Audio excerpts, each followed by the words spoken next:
미륵사지 전시관하고 이제 서탑에 대해서 짧지만 설명을 드리도록 하겠습니다.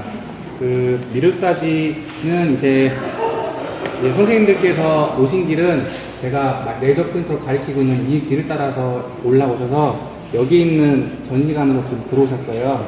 그래서 오시면서 약간 오른쪽 방향으로 커다란 겉집이 있는 걸 보셨을 텐데 그 안에 이 석탑이 있습니다. 이 커다란 부각형의 겉집으로 씌워놓은 까닭은 이 안에서 이 석탑을 완전히 해체했다가 복원하고 있는 와중이기 때문인데요. 선생님들께서는 참 좋으실 때 오신 게 날씨도 좋지만은 지금 이 석탑 보수가 거의 끝났습니다. 그래서 원래는 이 전체 내면을 다 나무로 만든 기계가 다 가리고 있었는데 지금은 다 그걸 해체해서 석탑 자체의 모습을 보실 수가 있는 상황입니다. 그래서 이따가 가보시게 되면은 3층 높이까지 올라가셔가지고 아주 가까운 자리에 석탑 보실 수 있을 것 같고요. 이 미륵사지에 대해서 설명을 드리자면 이제 최초 창건 시기는 백제 모왕 때입니다. 정확한 창건 시점이 언제부터이냐는 논란이 있지만은 최소한 이 석탑이 1층 만들어질 때 시점이 서력 기준으로 639년이라는 것은 아주 확실합니다. 왜냐하면은 이 해체 공사할 때 이 탑 안에서 나온 금판이 있는데요. 순금으로 만든 판인데 여기 앞뒤에다가 빼곡하게 글자를 새겨놨습니다. 기해년이라고 하는 명문이 있었는데 이거를 당시에 간지를 쓰던 연대 토기법인데 이것을 서력으로 환산했을 때 모왕 제위절인 639년이 가장 가능성이 높은 것으로 보이고 있습니다. 그래서 이제 상동유사에서 원래 미륵사에 어떻게 창건했다라는 기록이 실제로 있었는데 이곳이 미륵사라는 것을 알고 있었지만은 그거를 완전히 확실하게 증명할 수 있는 그런 기회가 돼서 역사와 설화, 역사와 문자 기록이 정확하게 부합한 우리나라에서도 흔치 않은 그런 사례 중에 하나입니다. 예를 들어서 백제에서는 또 다른 게 71년에 발굴한 무령왕이 있습니다.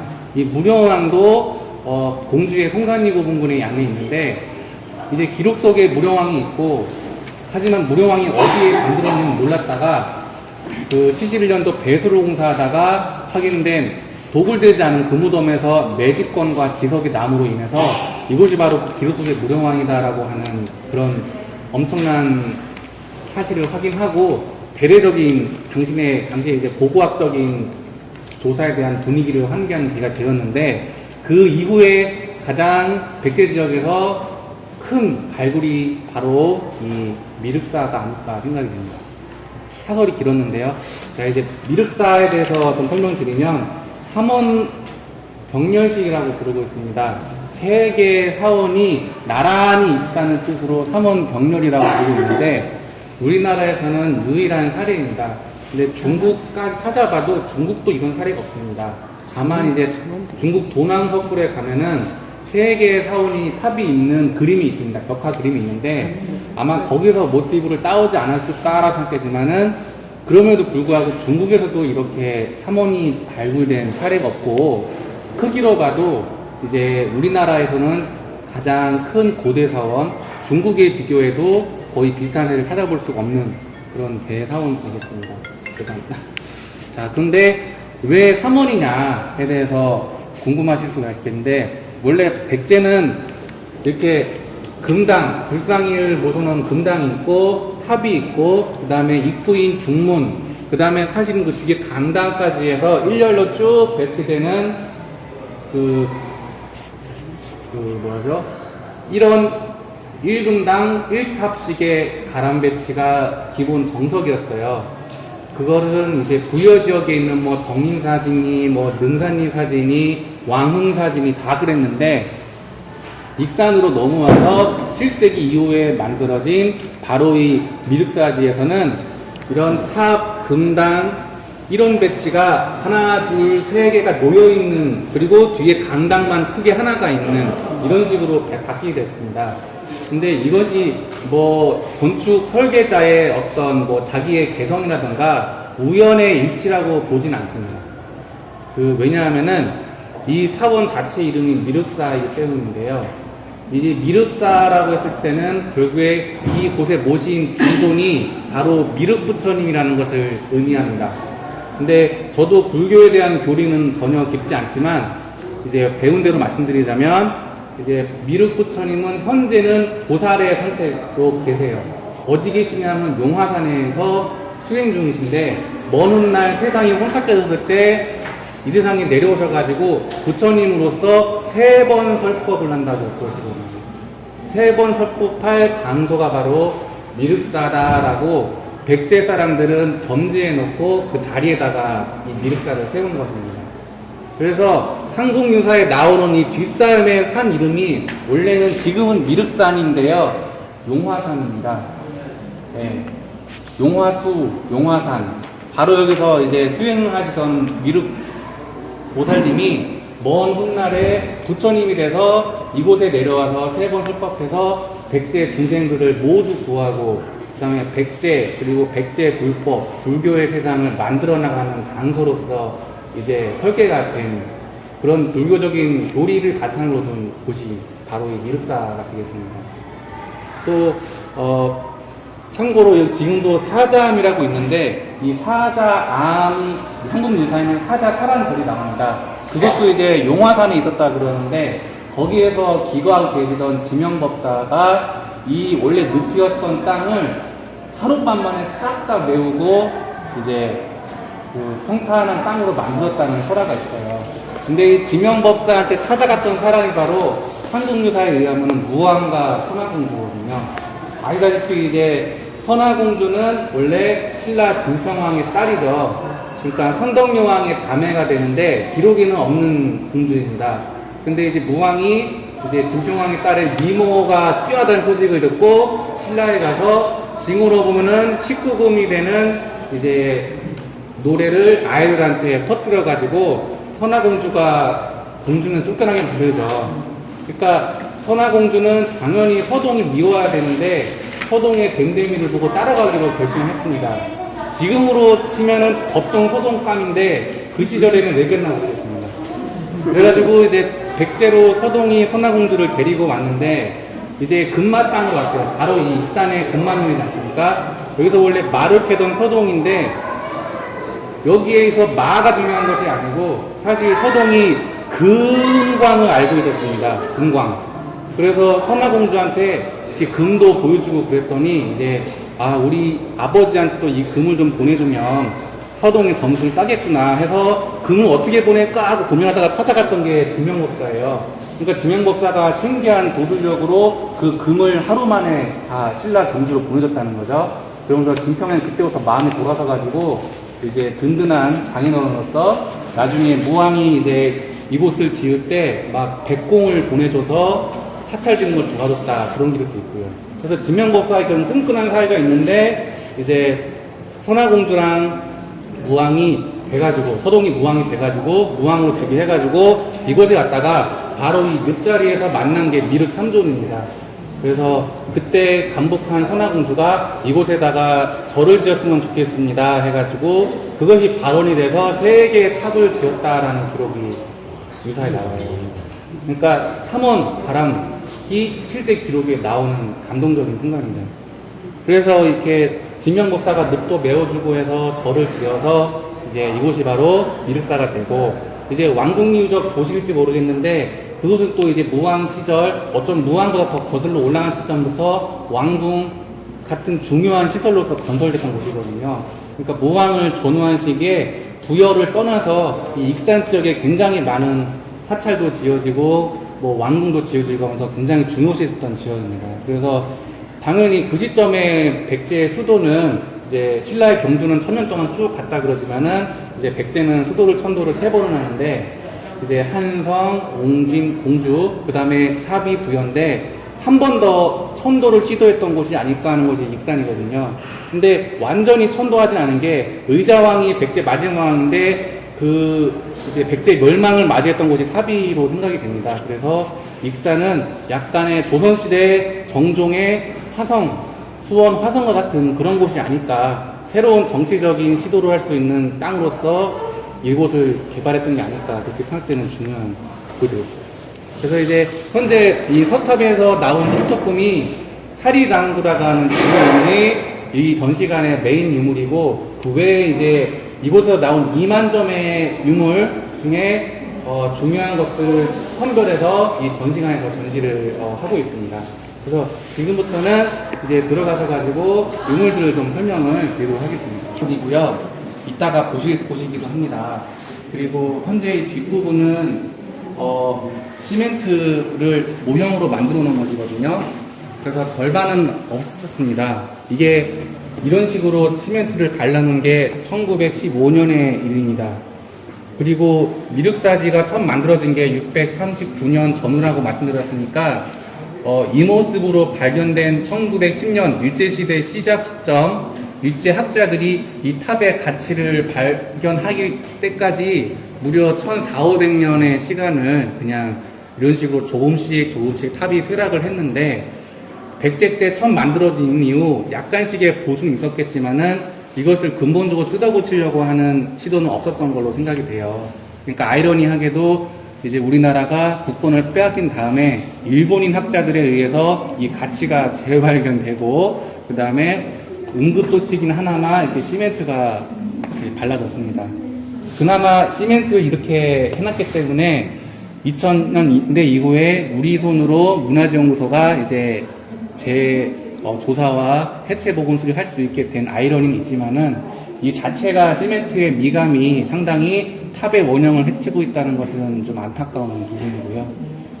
1910년도에 세키노 다다시, 그리고 그 이후에도 몇 명의 일본 학자들이 와서 이제 모두가 공통적으로 생각했던 것은 그러니까 동양에서 동양은 이제 인도를 제외하는 것인데, 중국, 한국, 일본 중에 가장 오래된 석탑이다라는 것을 이렇게 간파했습니다. 특히 이제 원래 탑은 나무로 만들었던 게 중국에서는 기본이었는데, 우리나라에 와서 웬일인지 이렇게 석조로 만들어지기 시작했고요. 이것이 지나서 부여 정림사지에도 석탑이 있고, 익산 왕궁리에도 또 석탑이 있고요. 그 다음에 우리나라 석탑의 완성형이라고 하는 게 뭘까요? 정림사는 그보다는 빠릅니다. 경주에 있는 바로 석가탑입니다. 예. 이제 그 이후에 신라의 탑 그리고 고려 조선의 탑은 두 줄기로 나눠지는데, 신라계 석탑과 백제계 석탑으로 나눠지는데, 백제계 석탑이 이제 부여 정림사지 것을 모토로 했다면은 신라계 석탑은 바로 그 경주 불국사에 있는 석가탑을 모방하려는 것으로 같다고 이제 미술사학자들은 평가하고 있습니다. 어쨌든 그보다 가장 이른 시원형의 석탑은 이런 모양이었는데, 어떻게 보면은 시원형의 석탑이기 때문에 가장 목탑과 닮아있는 석탑입니다. 왜냐하면은 이 석탑을 처음 만들 때 베이스로 참고할 만한 게 주변에 목탑밖에 없었잖아요. 그러다 보니까 이 처마 부분에 이렇게 들쳐 올라가는 이런 곡선, 그 다음에 이 모서리 기둥과 사이 기둥들의 표현, 그 다음에 이제 기와지붕 보시면은 처마 아래에 굉장히 복잡하게 계단상으로 구조가 있잖아요. 이렇게 서로 결구가 되는 그런 것들을 이제 간략하게나마 계단형으로 이렇게 공포를 표현을 해놨습니다. 예, 이런 것들을 봤을 때 이제 석공들이 주도가 돼서 만들었을 텐데 이제 나무탑을 이제 베이스로 만들었다. 그리고 또 이제 고려시대가 되면은 여기에 벼락도 텄다는 기록이 있어요. 그런 과정에서 이렇게 조금씩 석탑이 쇠락됐던 것 같습니다. 그래서 주변에 있는 석재들을 모아서 이렇게 축대를 만들어 놓고 위에다가 이렇게 시멘트로 보세는 거는 아이러니하게도 일제시대. 네. 그리고 원래는 이게 아니고 이것도 원래 아닙니다. 뒤에 꽂혀 있었던 거겠죠? 그렇습니다. 주변에 석재들을 긁어 모아서 만든 것입니다. 예. 그리고 이제 1층에서 2000년대 이후에 해체를 하다가 이제 나온 게 이제 사리장구입니다. 사리장구는 부처님 사리를 모시는 그릇과 그것을 그 화려하게 꾸미기 위한 다양한 장식들을 말씀드리는 거거든요.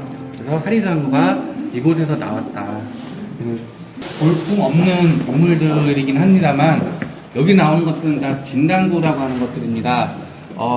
진단구라고 부르며, 또 이것에 나오는 것은 탑 밑에서 나왔습니다. 그러니까 탑을 1층 기단구를 쌓기 전에 그 안에 흙 속에다가 묻은 유물들인데 여기 보시면 가운데 이게 부처님 나발이라고 부르는 것입니다. 아시다시피 나발은 그 부처님의 꼬여있는 머리카락인데 흙으로 구워서 만들었습니다. 그리고 여기 보이시는 거는 은재 손톱입니다. 은재 손톱입니다. 이것은 이제 둘 다 부처님의 머리카락과 이 손톱은 이제 한자로 조발이라고 부릅니다. 손톱과 머리카락의 뜻인데 이 조발을 공양을 했습니다. 이 조발 공양은 백제에서 시작된 것은 아니고 중국 양나라에서 이미 사례가 있었습니다. 그래서 이제 그런 탑을 쌓기 전에 조발을 먼저 땅에 묻어서 이제 부처님께 바치는 의식이 있었는데 이것은 탑의 안전을 기원하는 것입니다. 탑이 지진이나 뭐 화재는 좀 해당이 안 되지만은 어떤 재앙을 만나지 않도록 바라는 마음이 있었고요. 그 다음에 그런 중국의 양나라의 그런 관행을 이제 백제 사람들이 동시다발적으로 받아들여가지고 시차 없이 그걸 사용했다는 거죠. 그리고 여기 뭐 금속 파편들, 그 다음에 여기 금박들, 그 다음에 약간의 이게 금속 공예품인데 다 파편들이죠. 근데 이게 뭐냐 이렇게 생각하실 수가 있는데 이거 원료 자체는 귀한 것들입니다. 그런데 이제 지금은 좀 그런 게 대량 생산 시대니까요. 근데 예전에는 다 하나하나가 수공예품이고 이런 거 하나 가질 수가 없는, 아무나 가질 수가 없는 거였거든요. 아마 이것들 자체는 굉장히 장식에 화려한 금속 공예품이었을 텐데 시간이 지나면 이게 파손되잖아요. 근데 이걸 안 버립니다. 그 당시 사람들은 안 버렸다가 잘 보관하고 있다가 이렇게 제사지낼 있을 때 땅에 묻는 겁니다. 이런 식으로 사이클을 마감하는 겁니다. 그래서 이제 이런 온전한 상태로 나오진 않습니다. 진단구가. 근데 원형은 좀 추정해 봐야 되는 문제가 있는데 이런 식으로 뭐 공예품, 금, 부처님 뭐 조발, 뭐 유리도 그 당시에는 굉장히 중요한 물품이었거든요. 이런 것들을 묻으면서 제사를 지내면서 이 탑이나 건물이 이제 앞으로 재앙을 면할 수 있도록 땅한테 이제 제사를 지내는 그런 풍습이 있었다. 그래서 이 탑에서 나온 것이 바로 진단구.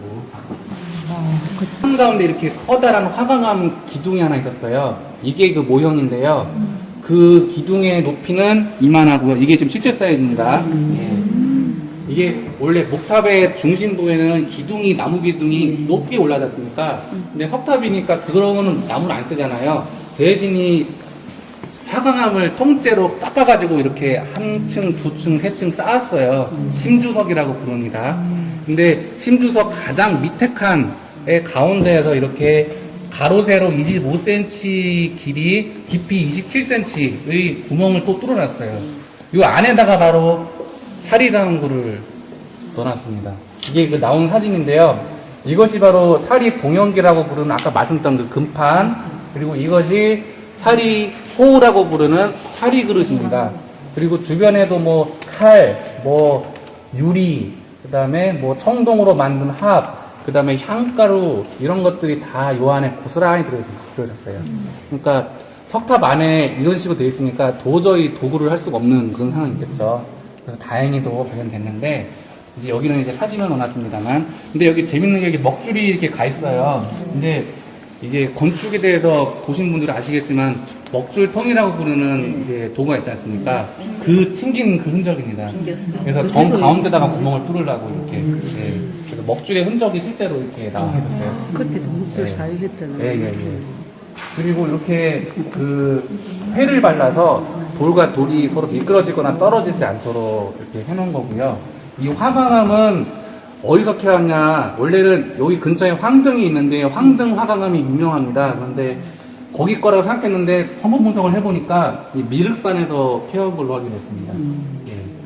그리고 이 길이가 재밌는데 이게 25cm거든요. 이게 남조척 길이가 25cm입니다. 지금은 우리가 한 척 길이가 30cm인데 시간이 지날수록 척이 길어졌어요. 근데 남조척은 뭐 이제 중국의 송나라, 제나라, 양나라, 진나라, 우리나라 치면 백제 딱 삼국시대랑 맞는 그 시기거든요. 근데 남조라는 이 국가들에서는 이제 25cm를 한 척으로 생각했는데 이 한 척이 뭐가 중요하냐면은 이제 남조의 척을 백제 사람들이 썼다는 의미도 되고요. 또 시간이 지나면 또 당척을 써요. 이제 남조를 다 통일해가지고 당나라가 이제 들어서는데, 당나라는 또 이제 통일신라라는 시기 거의 비슷하죠.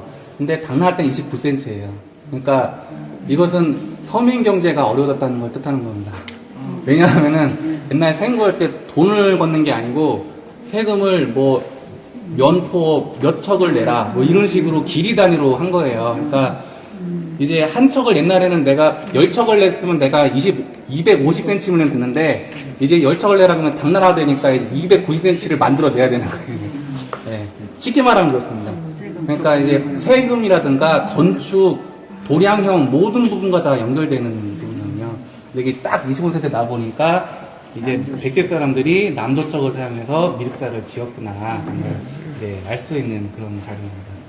그래서 아마 백제 사람들도 세금 거둘 때 뭐 몇 척을 얼만큼 내라 그랬으면은 아마 이런 척도 가지고 했을 가능성이 이제 쓴 거죠. 긴 기록이라는 뜻입니다. 이 금판 앞뒤로 빼곡하게 글자가 쓰여져 있는데, 이 여기서 기해년이라는 명문이 나와요. 그래서 서력으로 환산했을 때 639년의 가능성이 99%입니다.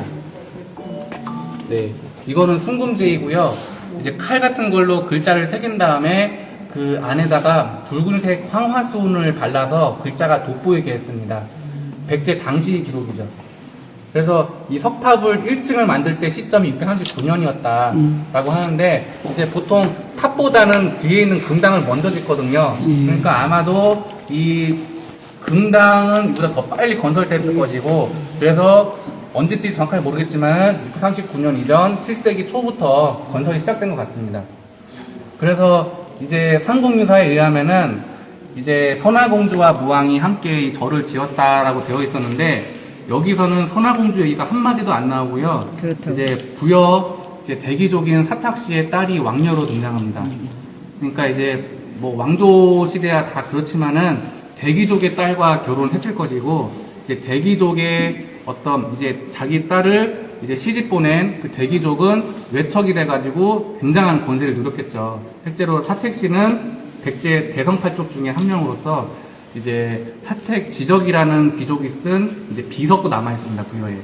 그래서 굉장히 그 문헌사에서 많이 찾아볼 수 있는 사택 씨라고도 하는데, 그런 대기족의 딸이고, 이 딸이 재물을 내어서 이 탑을 쌓았다라고 하고 있어요. 그러니까 선화공주는 어디 갔냐? 그래서 2009년도에 이후에 이제 선화공주 뭐 거짓이냐 하는 그런 온갖 논란이 일어나게 되는 그런 계기가 된 바로 그 유명한 기록이 바로 사리상고, 사리분홍기가 되겠습니다.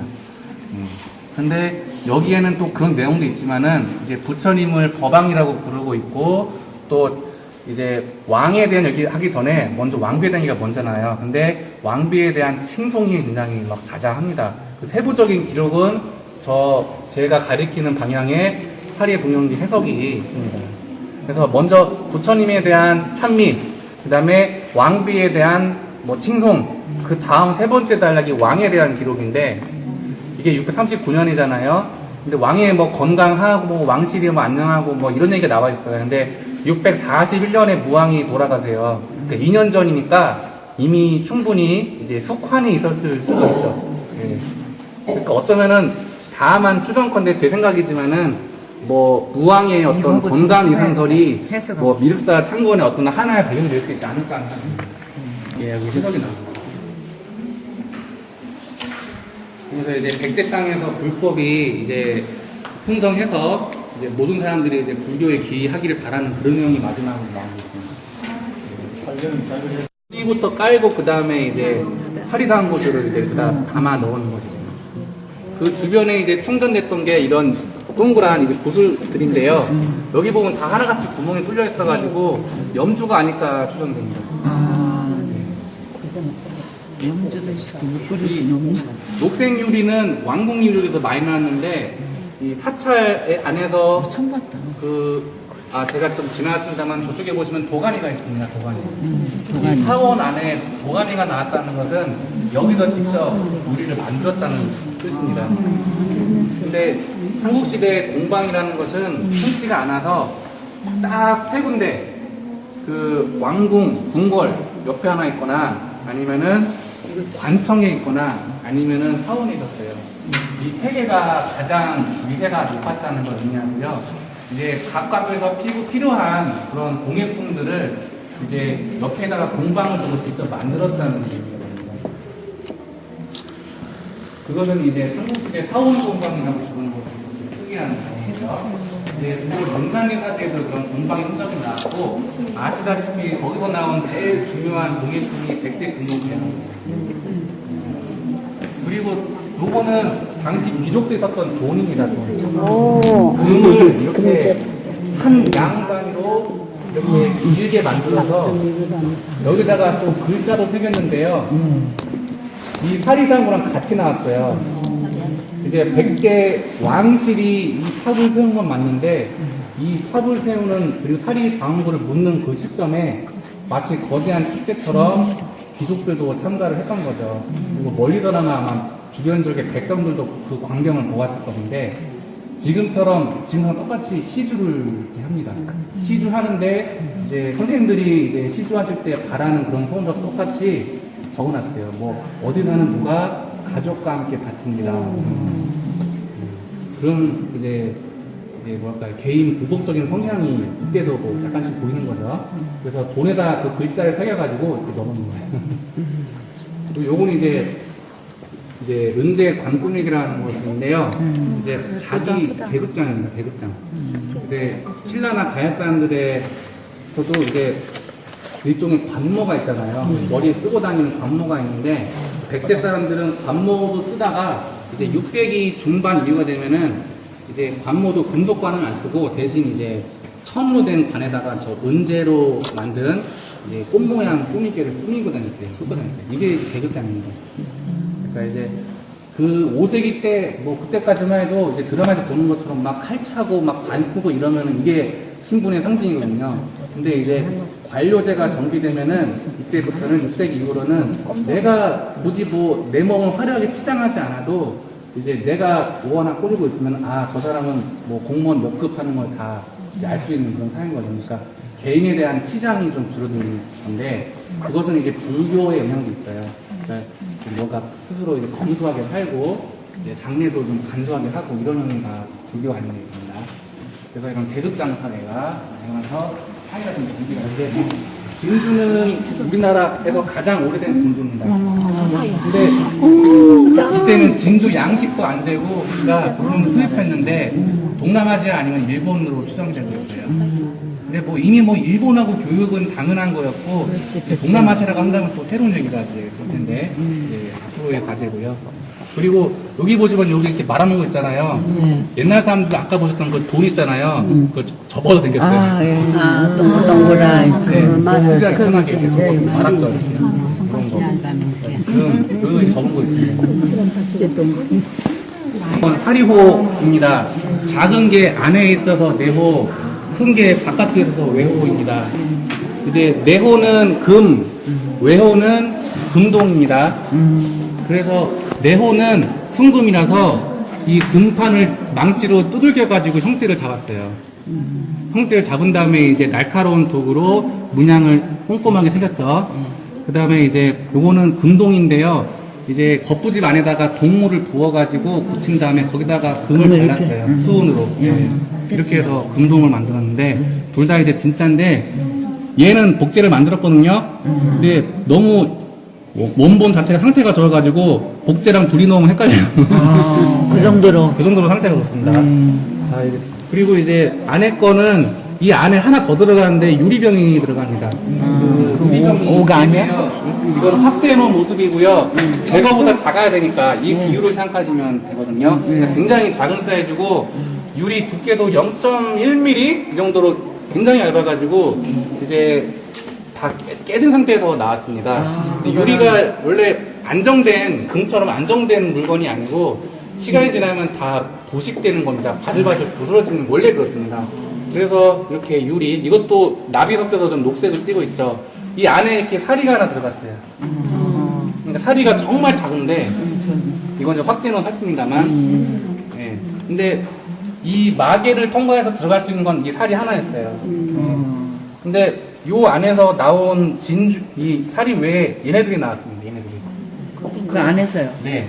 그래서 요 마개를 통과할 수 있는 거는 살이 하나니까 얘네들은 그냥 충진제고요. 충전제고 얘만 살일 것으로 보여요. 근데 성분 분석을 해봤자 이게 그냥 인성분이 나오지 이게 부처님 살이라고 증명되진 않잖아요. 그러니까 또 이제 조계종에서는 이게 신앙의 상징일 수 있습니다. 그래서 이것이 당분간 전시되다가 현재는 이 복제품 만들어서 아까 이따 보실 석탑에 넣어놨어요. 다시 보관했습니다. 네.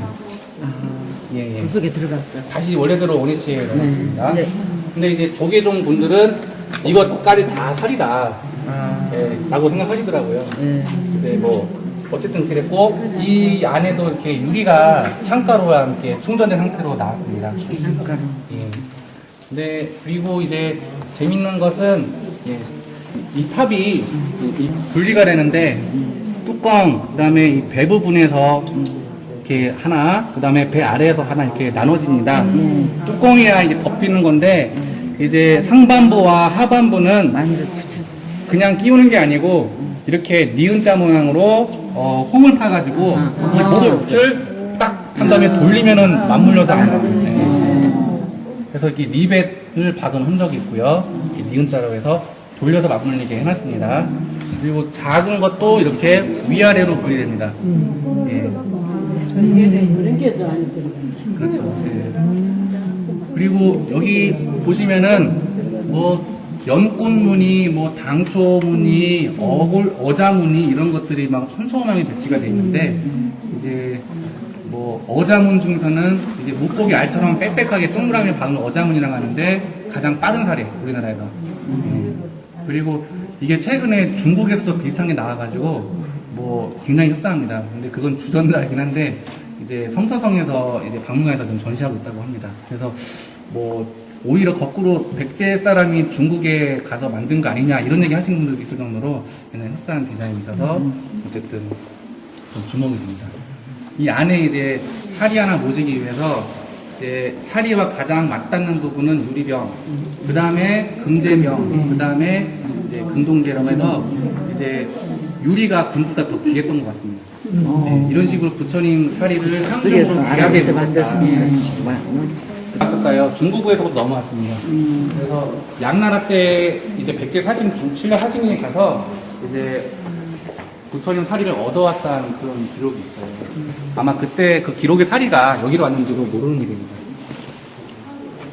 근데 재밌는 거는 부처님 사리가 8섬이 나왔다 그래요, 돌아가실 때. 근데 한 섬이 아시다시피 성인 남성이 1년 동안 먹을 분량의 곡식량인데 8섬이 나와가지고 이제 처음엔 그거 가지고 소유권을 두고 싸웠다가 결국에 이제 탑을 많이 세우고 그다음에 이제 불교 세계 각국에다가 다 나눠주는 걸로 됐는데 그 과정에서 이제 중국, 그다음에 한국, 일본까지도 좀 사례가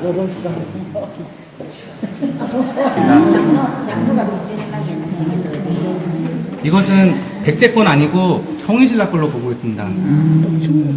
이제 향로는 이제 뭐랄까요?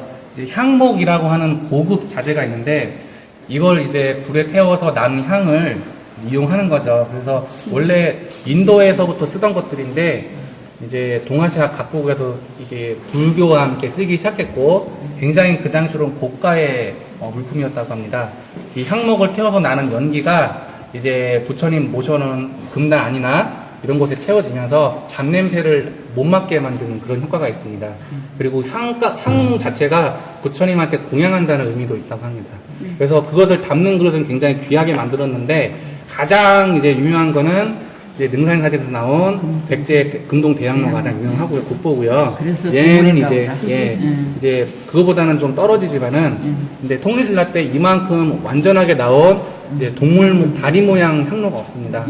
거의 유일한 사례입니다. 그림에는 나옵니다. 보시면은 사자를 닮은 동물이 8개가 있고요. 다리도 굉장히 근육질로 우락부락하게 힘차게 만들어놨죠. 근데 중국에 원래 당나라의 오리지널이 있어요. 이런 모티브가. 그런데 중국 거는 좀 더 다리가 길고 좀 높은 느낌을 주고요. 날렵합니다. 장식이 많고요. 그 다음에 이제 연꽃 무늬가 신라나 백제, 연화문 수막새가 거의 이게 비슷한 모티브를 가지고 있어서 아마도 그런 영향을 받아서 신라 자체에서 만든 게 아닌가 그런 생각을 하고 있습니다. 근데 얘가 발굴할 때 나온 게 아니고요. 발굴 다 끝나고 이제 유적 정비한다고 배수로 공사하는데 안에 저 관람로 공사하는 데 나왔어요. 아, 얼마나 좋았을까. 하만 거면 이제 큰일 날 뻔했습니다. 이게 항로가 있는 곳은 원래 금당이어야 되는데 이제 금당 바깥에 땅에 파묻은 상태로 나왔거든요. 그래서 네, 그 이유는 모르지만은 아마도 이제 불상 자체는 움직일 수가 없잖아요. 그리고 이제 어떤 전성기가 지나면은 이제 다른 세력에 의해서 불상은 훼손되거나 아니면은 녹여서 없애버리는 일도 있는데 향로는 휴대가 가능하잖아요. 그래서 다음을 계약하면서 감춰놓은 게 아닌가 땅속에 옛날에 그런 생각을 하게 됩니다. 그거, 예, 솥에서. 향로도 그 공방이 있는 어떤 목조 수조 안에서 나왔는데 그 위에다가 기아를 빼곡하게 채워놨었어요. 네. 그래가지고 이것도 능선인 사지가 뭐 망하던 시점이 아마도 당나라가 쳐들어던 시점이니까 그때쯤에 이제 향로를 파묻어 놓고 기아로 덮어놓고 몰래 이제 내뺀 거 아닌가 그런 작품인데요. 이것은 고려시대의 작품입니다. 근데 부처님은 거의 맨살과 가깝게 장식이 없잖아요, 몸에. 근데 보살님은 포교가 목적이기 때문에 이런 식으로 몸에 장식이 이렇게 많다고 합니다. 그래서 이렇게 팔찌가 있는 걸로 봐서 보살은 분명한데 전체가 없으니까 이제 어떤 보살님인지는 알 수는 없고요. 다만 이제 이 사이즈로 봤을 때 대략 어린아이 크기 정도 될 겁니다. 그래서 이제 고려시대 미륵사지에 이 자리에 금당에서 이렇게 부처 옆에서 모셔져 있던 것이 아닌가 생각이 되고요. 이제 미륵사지 자체는 통일신라 때까지가 전성기고요. 이제 아까 말씀드렸던 삼원 이제 가람 배치가 통일신라 시대 어느 시점까지 유지가 되는데 이제 여기가 골짜기잖아요. 보셨겠지만은 그러다 보니까 물길이 계속해서 침범을 했습니다. 그러면서 중원과 동원이 먼저 이제 폐쇄가 되고요. 고려시대부터는 서원 쪽, 이 석탑이 남아있는 서원 쪽만 유지가 되고 있었습니다. 그래서 조금씩 이제 고려 조선시대 가면서 미륵사가 쇠락해 가다가 이제 아마도 임진왜란 전후에서 이제 망한 걸로 완전히 이제 되게 끊긴 걸로 이제 생각이 되고 있어서 이제 고려시대만 해도 이렇게 당시로서는 나름 이제 고급 제품이 이제 자기들이 많이 찾아왔어요. 에서 나온 기와들을 모아놨습니다.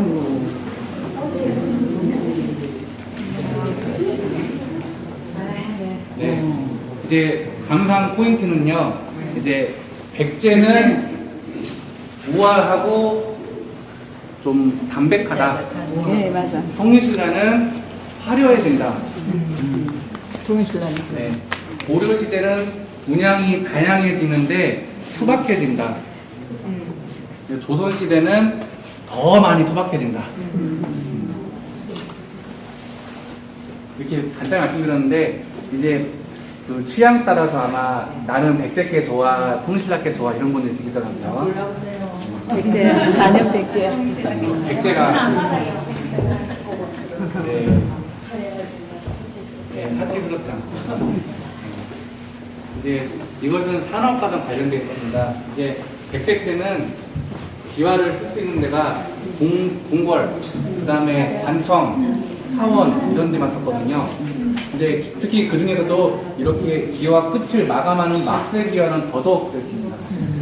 그런데 거기에서 만들어야 되는 장인들은 굉장히 뭐 관청에 소속된 장인들로서 높은 대우를 받고 이제 근무했겠죠. 그러다 보니까 정성스럽게 만듭니다. 통일신라 때에도 그 정도 기준이 있는데 고려시대 이후로는 이제 자기가 권세가 있고 돈만 있으면 다 기와집을 짓는 시대예요. 그러다 보니까 기와수가 폭증하잖아요. 그러니까 수준이 떨어지는 장인들이라도 데려다 쓰고, 그 다음에 농사 지어야 되는 사람까지 데려다 쓰고, 예. 그러다 보니까 전체적으로 수준이 하락합니다. 하향 평준화. 그것은 조선시대가 더 심했습니다. 심지어 관청에 소속된 장인들한테도 제대로 급여를 안 주고 시켜가지고 이제 그 장인들이 도망가거나 뭐 후존 미달의 기하로 다시 만들거나 이런 일이 비일비재했습니다. 사실 이렇게 큰 기와는 우리나라 통틀어도 많지가 않습니다. 이렇게 완전한 형태로 남아있는 침이는 경주에서는 황룡사지 이렇게 있습니다. 그리고 백제에서는 이제 이곳 미륵사, 그 다음에 왕흥사, 그 다음에 구소산 꽤 있습니다. 이 치미는 뭐 잘 아시겠지만은 건물 그 지붕 끝을 마감하는 양쪽에서 것인데 이것을 보시면 어떤 분들은 새 날개를 닮았다고 하시고요. 어떤 분들은 이제 물고기 꼬리 같다고 하세요. 근데 둘 다 맞습니다. 이게 이 형태에서 시간이 지나면은 이제 일본에서는 이것이 물고기 꼬리 모양으로 완전히 변해요. 또 중국에서는 이 부분이 새 부리처럼 생긴 것도 있습니다.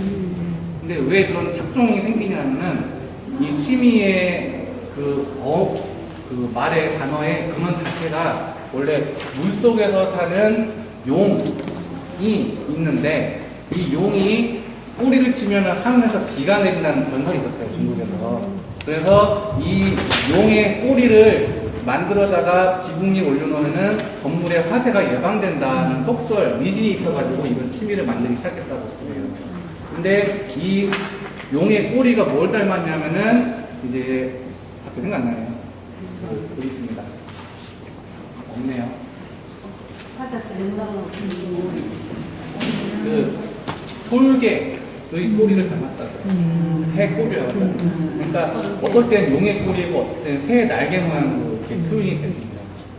그래서 이제 한나라 때부터 그 그림이라든가 그 부위로 보이던 것이 이제 남북조 시대에는 이렇게 많이 만들어지고 중국의 영향을 받아서 우리나라도 치미를 만들기 시작했습니다.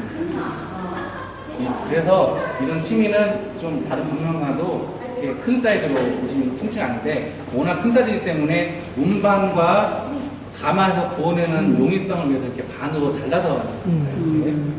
그리고 여기에 이렇게 구멍 있잖아요. 여기다가 이제 기둥 막대기가 이렇게 휘어지는 이걸 꽂아가지고 부리가 서로 분리가 안 돼요. 위에도 구멍이 있는데 여기 새가 앉지 말라고 아마 이렇게 날카로운 뭔가를 꼽아놨던 것 같습니다.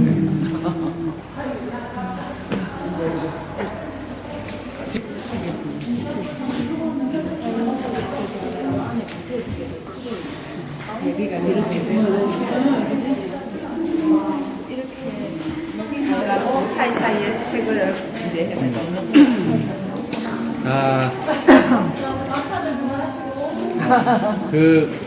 딱 보셨을 때 왜 복원을 다 안 했지? 그러실 것 같아요. 네. 근데 지금 저런 식으로 화강암을 채워놓기만 한 부분은 원래 안 남아있던 부분입니다.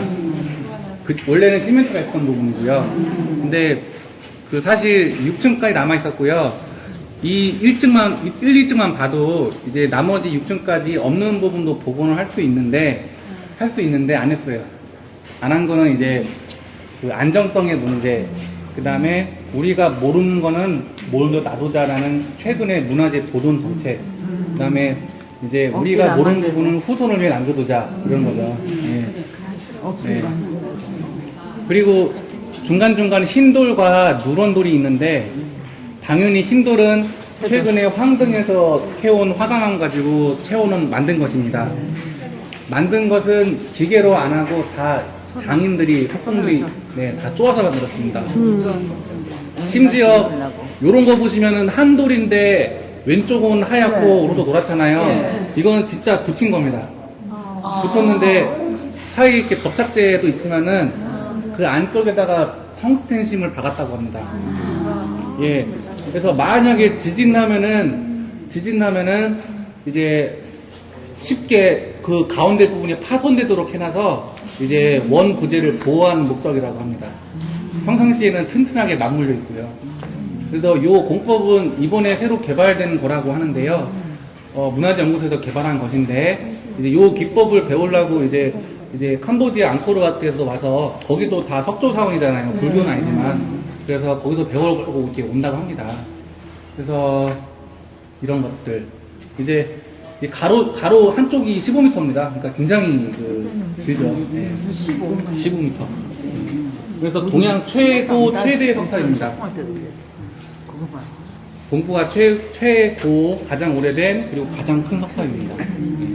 그리고 목탑의 흔적이라고 말씀드렸는데 이 가운데 문이 달려 있어서 안으로 들어갈 수 있잖아요. 제가 레이더로 가리켜 드리면 바로 이곳 이 첫 번째 순주성에서 사례자는 거 나온 것입니다. 지금 이 안에 이제 사리가 모셔져 있죠.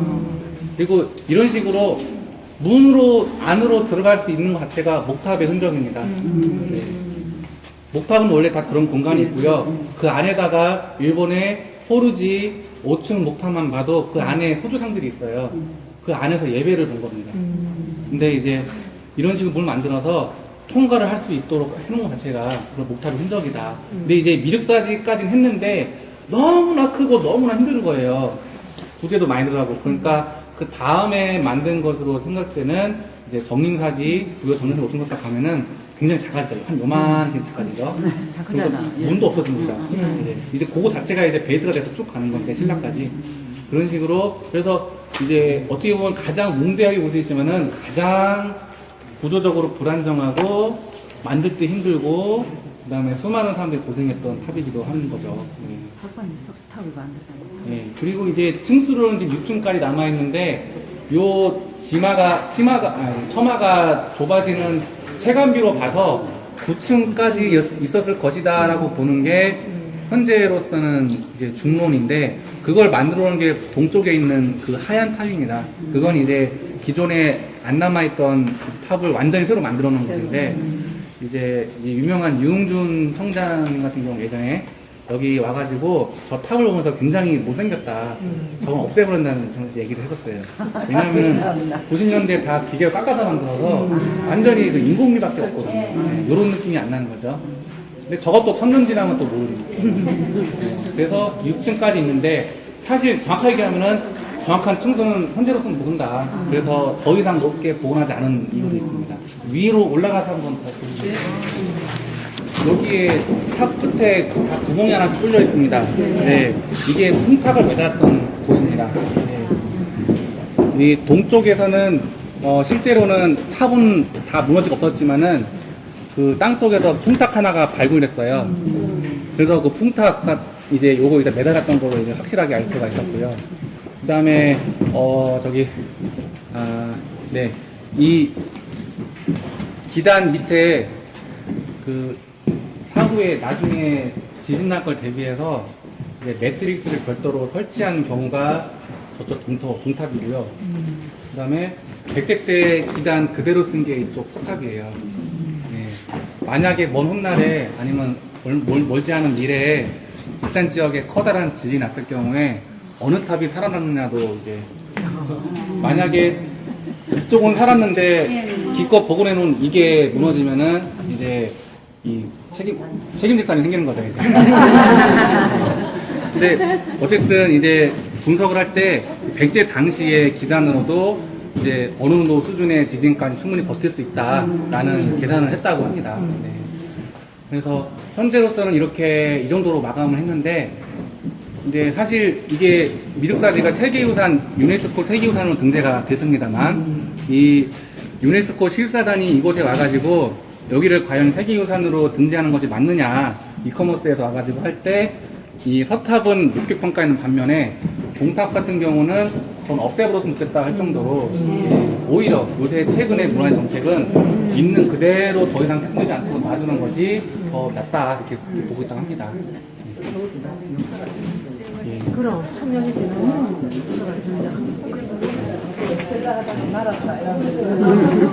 그렇게 하셨고요. 시간은 딱 12시가 된 것 같습니다.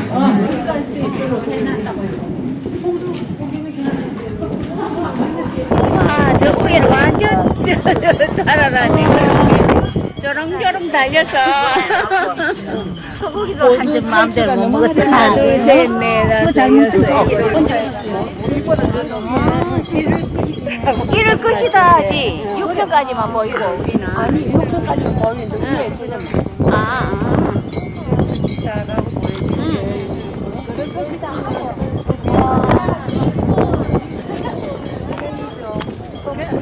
타기라고 얘기하시네? 그럼 이걸 해체해서 그냥 이 자리가 저 자리를 맞고 이거는 그냥 보관해 놓은 거를. 이 줄이 얼마나 큰지 알 수가 있을 것 같다. 절 자리가 아니 세월 자리가 저 후기에서 보고